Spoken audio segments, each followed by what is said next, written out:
Hello, dear students, teachers, welcome! Bem-vindo aí à nossa aula de língua inglesa. Sou o teacher Ademir Ribeiro e nós vamos trabalhar então hoje aí algo muito importante para vocês aí quando vocês forem fazer as avaliações aí nos próximos anos, no final do ano, né? Que são aquelas provas de Enem, de vestibulares. São as estratégias de leituras que podem facilitar bastante a vida de vocês quando estiverem fazendo essas avaliações, tá certo? Vamos ver o conteúdo da nossa aula, depois a gente parte então para a nossa aula na prática. Olha só. Então, o que nós temos para hoje, na aula de hoje, né? Nós temos Reading Strategies, são as estratégias de leitura, e é uma revisão, né, daqueles conteúdos, né, que já foi visto em algum momento. Né? O ensino médio a gente trabalha, então, bastante quando nós trabalhamos bastante, né, porque vocês vão fazer essas avaliações aí nos próximos anos, então o ensino médio trabalha muito com a leitura.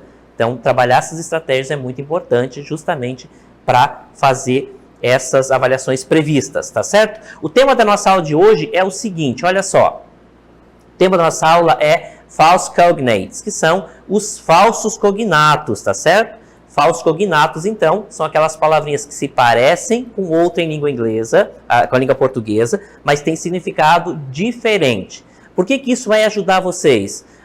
Conhecendo essas palavras, né, são algumas palavras, são até bastante palavras que se parecem com outras em língua portuguesa, mas o significado é diferente, tá? São bastante palavras, mas nós utilizamos, assim, as mais conhecidas não são muitas. E visando, então, esse tipo de palavras, né? As palavras que nós mais utilizamos, as mais comuns, é que nós trabalhamos, então, os falsos cognatos, né? E elas são importantes porque farão com que vocês não errem na hora que vocês estiverem lendo e interpretando um texto, tá? Não perca toda a interpretação por causa de uma palavra que você achou um significado divergente daquilo que de fato é. Então, são palavras que se parecem, mas não é, que são os false friends, tá certo? Os falsos amigos. Também uma terminologia para falso cognato, false cognates, tá certo? Vamos iniciar nossa aula mesmo agora mostrando, então, alguns tipos de falsos cognatos. Olha só. Então, gente, nós temos aí nossos falsos cognatos, né? Olha só, a imagem, aí eu vou mostrar para vocês uma frase que é bem comum. Olha só, vou dar uma pequena pausa. My car has some dents. Qual é a tradução óbvia dessa palavrinha, né? Ao primeiro momento? Né? Ela se parece muito com dente. Mas não é. Essa palavrinha é um falso cognato, né? Que significa, nesse contexto, amassado. Tá? Então, meu carro tem alguns amassados. Até a própria imagem, né, leva a crer que seja dentes, mas não é. Então, reparem que os falsos cognatos causam mesmo problemas na hora de interpretar. Então, a palavrinha dents significa amassado, tá? E aí tem algumas palavras também, já vou adiantando, que elas são contextualmente falsos cognatos, tá? Porque às vezes uma palavra tem uma tradução que de fato é uma cognata, mas tem outros que são divergentes. Então, ela pode ser parcialmente cognata ou parcialmente falso cognato, tá certo? Algumas palavras têm essa possibilidade, que ela tem várias traduções, uma ou outra, de fato, bate com a tradução em língua portuguesa, né, aquela tradução óbvia, mas as outras não. Então, a gente tem que tomar um pouquinho de cuidado com essas palavras, tá? Mas também não são muitas, assim, que causam esse tipo de problema. Essa aqui, então, é um falso cognato e significa amassados, tá? Então, uma tradução.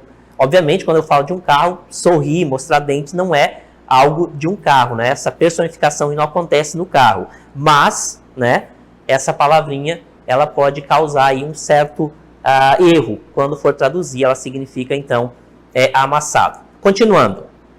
Lembrando, né, que todas essas palavras que nós estamos vendo são falsos cognatos, né? São aquelas palavras que nós somos levados a interpretar de forma errada. Essa também é bastante conhecida, tá? A palavra exit.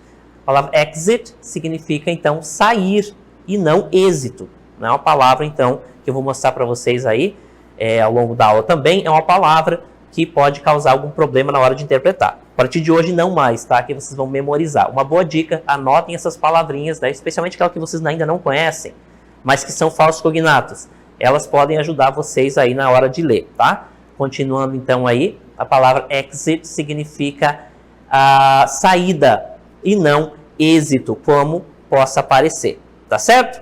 Então, gente, esses dois falsos cognatos, a palavra dentes e exit, são dois tipos de falsos cognatos bastante utilizados aí. Então, a partir de hoje não vai mais causar problema.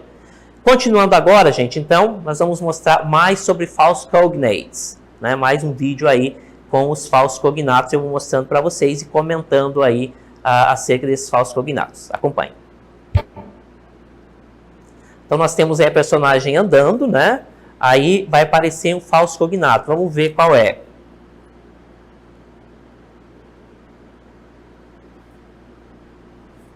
Olha só, a frase. Pedro saw Victoria on his balcony. Então, Pedro viu a Vitória nessa palavrinha aí. Qual é o significado dessa palavrinha aí, gente? O que leva a crer que seja? Vamos ver? Então, a palavrinha balcony significa, gente, não é balcão, tá, gente? Ela não é balcão, ela significa, então, sacada, tá? Aí o nosso personagem aí, né? Olha só, qual é a frase que vai vir? Então, ele não está, né, no balcão, né? A palavrinha exit significa sair, e não êxito. Então, olha só essa palavrinha, essa frase. Let's have lunch now. Vamos almoçar agora. Né? Vamos almoçar agora. Quando você lê no primeiro momento, a palavrinha lunch se parece com o lanche, não é verdade? Mas não é. Ela é uma palavrinha, ela é um falso cognato. Olha só a diferença. Então, lunch leva a crer que seja lanche, mas não é, tá? Então, olha só. Eu tenho café, alguns doces, né? Típico de lanche, mas não é, né? Nós temos aí um sanduíche, né? Mas não é. O correto é almoço e não lanche. Então, a palavrinha aí que nós utilizamos aí e que é um falso cognato, tá certo? A palavrinha balcony e também a palavrinha lunch são duas palavras aí também falsas, né? Falsos cognatos. Vamos ver a definição de falso cognato agora, olha só. Falso cognato, então, gente, são aquelas palavras, né, em língua inglesa que tem uma palavra muito parecida em língua portuguesa, né? São palavras que são parecidas tanto na pronúncia quanto na escrita, né, entre os dois idiomas, mas porém tem a palavra, o significado diferente ou divergente. Então, palavras cognatas são aquelas que se parecem, mas não são. Vou mostrar para vocês agora mais uma lista também de palavras de falsos cognatos bastante utilizados, né? E que a gente tenta aí fazer com que vocês memorizem para não ter mais problema com essas palavrinhas na hora de ler. Então, false cognates, nós temos a palavrinha fabric. Então, fabric significa o quê, gente? Parece ser fábrica, olha só, né? A imagem também deixa claro. Mas não, a expressão fabric significa, olha só a tradução, a tradução real dessa palavrinha. Não é fábrica, e sim, que eu vou mostrar para vocês na sequência, a tecido, tá? Então a palavrinha fabric não é fábrica, e sim tecido, um falso cognato bem típico. Na sequência eu vou mostrar para vocês parents. Parents significa, olha só, um monte de pessoas reunidas, parece parentes, não é verdade? Mas não é. De fato ela significa, olha só a tradução, o significado real, pais. Então parents não são parentes, e sim pais. Outro falso cognato também bastante conhecido. College. College significa o quê? Não é colégio, né? Remete a colégio, mas não é. Olha a tradução, né? O significado de college é faculdade e não colégio. Então repare que é um falso cognato aí bem fundamentado, né? Não tem como ser nem próximo o significado é. Então college significa faculdade, não colégio. Continuando. Agora nós temos library, né? Leva a crer que seja livraria, não é verdade? Library significa livraria, mas não é. Olha só o correto significado de library. Significa, então, biblioteca. Então, library é biblioteca. Livraria seria bookstore, tá? Bookstore seria livraria. Nesse caso, library, então, é biblioteca. Olha só a lista aqui de falsos cognatos que nós vimos. Olha só a lista toda de falsos cognatos. Fabric significa tecido e não fábrica. Parent significa pais e não parentes. College significa faculdade e não colégio. Library significa biblioteca e não livraria, que por sua vez seria bookstore. Continuando, vou mostrar para vocês agora mais alguns false cognates. Olha só, gente, vamos ver? Uma lista, então, de falsos cognatos. False cognates. Olha só essa palavrinha, gente. Actually. Né? Ela se parece, leva a crer que seja, de fato, atualmente. Mas não. Ela significa, então, na verdade. A palavrinha actually significa na verdade. Essa palavrinha aqui, atualmente, em língua inglesa, uma das traduções é nowadays. Tá certo? Então, repare que há uma diferença mesmo de significado. Actually não é atualmente. Né? Ele, na verdade, actually significa na verdade, enquanto que atualmente, né, a tradução correta seria nowadays. Continuando. Então, a palavrinha actually significa na verdade. Nada a ver, então, com a primeira tradução. A palavrinha assist. Aqui tem um pequeno errinho, tá, gente? A palavrinha assist, ela é uma palavra que leva a crer que seja assistir, né? Assistir TV, por exemplo. E o significado real dela, tá? O significado real dela, de fato, é ajudar, tá? Ajudar. E então, esse to help aqui, ele não cabe, tá? Porque a outra forma de ajudar em língua inglesa, nós trabalhamos com o verbo to help. Mas nesse caso aqui, assist também entra nessa questão de ajudar. Lembra que eu falei anteriormente que algumas palavras têm uma tradução, que eles são parcialmente falsos cognatos? Esse é um exemplo. A palavrinha assistir, primeiro, ela não é assistir TV, por exemplo. Então, de fato, nesse contexto, ela é um falso cognato. Só que uma das traduções possíveis dela, né, é ajudar, né, assistir no sentido de ajudar. Então, ela é parcialmente aí uma palavra, né, um falso cognato. Deu para entender? Olha só, assist não é assistir TV. Então, nesse contexto, ela é um falso cognato. Só que quando eu pego assist no sentido de assistir, de dar assistência, de ajudar, tá? Então, nesse caso, ela é um cognato, tá certo? Porque essa palavra tem duas traduções possíveis, né? Dar assistência ou ajudar, que basicamente são sinônimos, né? Então, esses dois significados faz com que essa palavrinha assist seja uma palavra, por hora, falso cognato, em um outro contexto ela pode ser um cognato, tá certo? Mas o que ela não é, de fato, é assistir TV. Continuando. Vamos ver qual é a outra palavrinha que nós temos? Então, nós temos assist, que significa, então, ajudar e não assistir TV. Beef. Beef é uma palavrinha muito conhecida. Ela não é buffet, como nós temos em língua portuguesa, né? Ele significa, esse beef que nós comemos é steak. Ao passo que beef significa carne de gado de modo geral. Continuando. Vamos ver mais uma palavrinha aí. Chef. A palavrinha chef. Chef, então, é igual assist. Chef, ele significa chefe, só que de cozinha. Então, é um chefe bem específico, tá? O chefe, de modo geral, ele vai ser chamado, então, de boss, tá? Chefe, então, de modo geral, é boss. Mas quando eu quiser me referir a chefe de cozinha, chef, então, é a palavra que eu devo utilizar. Então, ela é uma palavra que pode ser falso cognato. Em um outro contexto, ela pode ser um cognato. Tá certo? Se eu for falar de um chefe de cozinha, chef é um cognato. Se eu for me referir a um chefe de modo geral, aí é um falso cognato, o significado é boss. Continuando. Cigar. Cigar, então, significa cigarro. Tá? Aliás, ele significa charuto. Cigar significa charuto. E cigarro, como leva a crer que seja, é cigarette. Cigarette. Então, cigar significa charuto e não cigarro. E enquanto que cigarro vai ser cigarette. Continuando. Lembrando, né, que são palavrinhas aí que nós temos, utilizamos bastante no nosso dia a dia, né, em língua inglesa, várias leituras vão encontrar isso. Palavrinha curse. Curse, aliás. Curse significa xingar.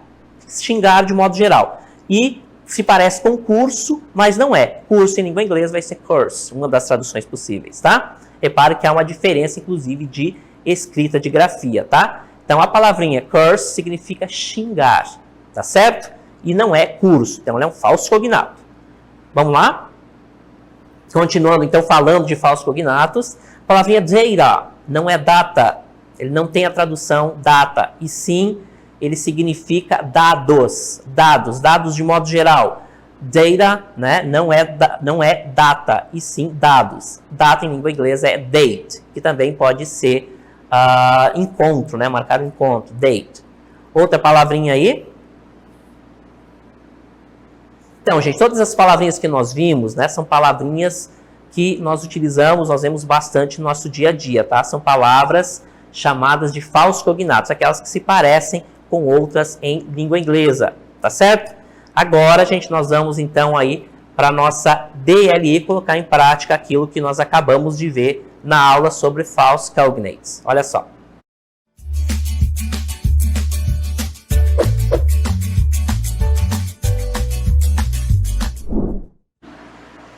Questão 1, gente. Olha só, esse tipo de questão é uma que vocês vão encontrar assim, muito nas avaliações, nas provas, no Enem, né? Todos esses tipos de testes são as charges, né? Porque ele faz um mix ali das imagens com a escrita. Então, ele requer uma interpretação bem ampla. Nesse caso aqui da charge, olha só. As charges são formas de críticas com humor. A charge proposta faz uma crítica. Aí você tem ali o texto, né? Help me, I haven't eaten beef in 6 months. I am broke, jobless, and I don't want to starve. Aí, né, o que o personagem vai fazer? Well, ok. Aí entrega uma arma para esse cidadão que pediu, que falou tudo aquilo ali que eu não vou falar porque é um trabalho de vocês. Aí tem na sequência aí as possíveis respostas, né? Letra A fome, a crise econômica, desemprego, enfim, nós temos a letra A até a letra D, vocês vão encontrar, então, né, essa charge faz uma crítica. Que tipo de crítica que faz? Então, vocês vão analisar a charge, né, vão interpretá-la e vão encontrar a resposta correta. Na sequência, aí, nós voltamos com a interatividade.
Hi guys, I'm back. Estamos de volta então com o nosso momento aí de interatividade, que realmente nós vamos fazer aí a correção dessa DLI. Vamos ver então primeiramente algumas respostas aí dos nossos alunos. Já vi que o chat ali está bombando, né? Estava acompanhando até agora. O pessoal apostando bastante aí na letra D. Algumas divergências, mas a maioria aí apostando na letra D. Vamos falar alguns nomes aqui dos nossos alunos. A Glenda dizendo que é a letra D. O Jorge dizendo que é a letra D. Graziele, da Escola Estadual Rio Preto da Eva. O pessoal do Rio Preto da Eva sempre participando. Letra D também, né? Apostando na letra D. Aí, Lohane, letra D. Daí nós temos a Andri, letra C. Luana, letra D. Aí nós temos o Alexander, letra D. Thelma, letra D. Vamos ver o Cauã, letra D. Nós temos então a Liv, letra D. Antônio, letra C. Wagner, letra D. Olha só, Cleice Kelly, letra D. O Gabriel, aliás, Gabriele, tá, gente? Desculpa quando a gente fala o nome de vocês aí diferente, tá? É porque às vezes tá tudo junto aqui, a gente não consegue identificar bem o nome, tá? Então, perdão aí se a gente cometeu algum erro. A Gabriele aí da Escola Estadual Rio Preto da Eva também dizendo que é a letra D. Aí a Júlia dizendo que é a letra D, da Escola Otávio Mourão. O Marcos Vilhame dizendo que é a letra D, da Ruth Prestes. Luciano, letra D. Daviane apostando na letra D. Ilan, letra D. Nayana, letra D. Pessoal, a maior parte dos nossos alunos então apostando que é a letra D a resposta correta. Tem algumas divergências ali. Eu percebi que estão aprendendo a lidar com o chat. É muito importante quando vocês colocar o nome de vocês, coloquem a resposta correta e coloquem o nome de vocês por extenso, porque às vezes está tudo junto ali e a gente não consegue identificar. Por exemplo, quando é Gabriel, Gabriele, por exemplo, então quando é Gabriel e o segundo nome começa com L, por exemplo, então a gente já vai falar Gabriele, tá? Então, coloquem a resposta ali, por exemplo, letra D, e o nome por extenso de vocês que a gente não erra, tá certo? Então, uma dica aí, já vi que alguns já estão seguindo, fazendo dessa forma. Então, é uma dica aí para todo mundo. Colocou a resposta? Coloque o seu nome por extenso aí para facilitar. Então tá, a maioria das pessoas, dos alunos aí apostaram na letra D. Vamos ver se a resposta é essa mesmo? Então nós temos essa questão, que é uma charge bastante comum, bastante utilizada aí nas provas, nas avaliações. Então, as charges são formas de fazer críticas. De fato, elas utilizam muito isso, né? A crítica através do humor. A charge proposta faz uma crítica. Então, a primeira coisa que vamos fazer, gente, quando se deparar com questões como essa, vamos prestar atenção em toda a imagem. O que essa imagem está falando? A imagem é uma forma de texto, você deve ter visto aí, né, nas aulas de língua portuguesa. Vocês vão olhar todos os elementos, né, aqueles personagens, né, quem são essas pessoas, como é que elas são vestidas, então todo aquele contexto da imagem. Essa imagem, ela é muito rica, ela diz muito sobre essa charge. Aí esse cidadão aqui fala: Help me ajude. I haven't eaten beef in 6 months. Eu não como carne de gado, né, em 6 meses. I am broke. Eu estou quebrado. Jobless, sem emprego. And I don't want to starve. E eu não quero morrer de fome. A palavrinha to starve significa morrer de fome mesmo, né? Chegar à inanição. E aí, o que esse cidadão, né, essa pessoa bem vestida, ok. O que ele entrega? Ele entrega uma arma para essa pessoa. Né? O que essa imagem fala? Ele pediu comida, né? Ele disse que não come carne há 6 meses, está quebrado, sem trabalho e não quer morrer de fome. Então, essa pessoa vai entregar para ele uma arma. Na sequência, aí nós temos as opções. Letra A fome. Né? Ele faz uma crítica, né? Essa charge faz uma crítica. A fome, a crise econômica, desemprego. Não se faz crítica à fome, né, propriamente dita. Você pode criticar o sistema ou alguma forma que faz você passar fome, mas a fome em si você não critica. Então já está descartado, né? Não teria como. Na letra B, o desarmamento da população e fome. Bom, não é desarmamento, porque entregou uma arma ali para a pessoa. Então, na verdade, a crítica não trata desse ponto de vista e, além do mais, não se critica a fome. Critica o que faz a pessoa passar fome. Letra C, o desemprego. Sim, ele fala desemprego no texto, né? Jobless. Sem emprego, né? A crise econômica. Você pode criticar a crise econômica, sim, mas o desemprego, né, também.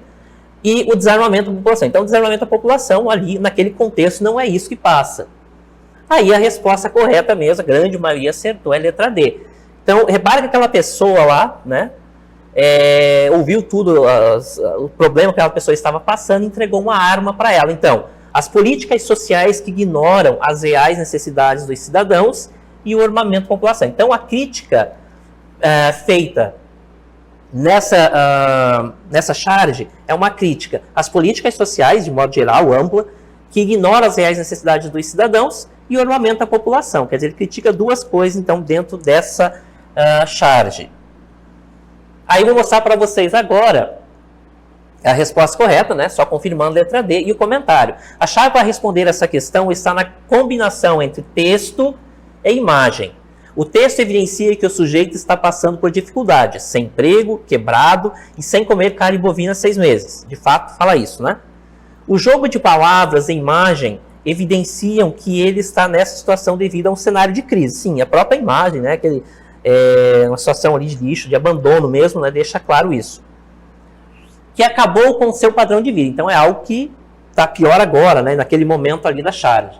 Outro ponto importante é a analogia entre quem entrega, aquele cidadão bem vestido, quem entrega a arma ao invés da esmola, e o poder público. Então, aquela pessoa, naquele contexto, aí, todo bem vestido, significa o poder público, né? Uma analogia, que não entende a real necessidade do cidadão, que está passando fome, que está sem trabalho e tudo mais, e se preocupa, então, com o armamento, ao invés de resolver o problema que, de fato, estaria acontecendo. Então, essa é uma crítica, né, feita ao armamento, né, da população, e pelo fato aí, então, de não ver as reais necessidades da população, né? Nesse contexto ali, há uma preocupação com uma coisa que não é de fato importante. Tá certo, gente? Agradecemos a participação de todos vocês aí na nossa aula de hoje e a gente se vê por aí nas próximas aulas. Bye, bye!